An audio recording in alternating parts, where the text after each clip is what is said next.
Welcome to Insight Learning course. I'm Fiad Abbas, and in this video, we are going to talk about page breaking. First of all, I would like you to download Microsoft Word practice files and open the file Halloween. Now, what's page break? Page break is an end of your writing. Times come when you want to put an end to your writing and start it from a new location. Place your cursor where you want to break your page. For example, I'm going to place at the end of the second paragraph. Now go to the insert command, which is the third command. Hit it and choose third option, page break.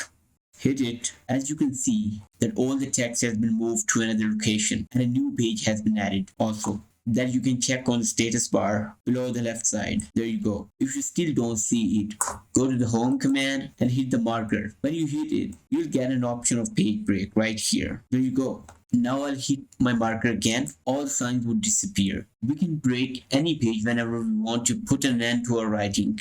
This is pretty helpful when you are starting a new chapter. Now I would like you to come back to the course content file and click on the page breaking.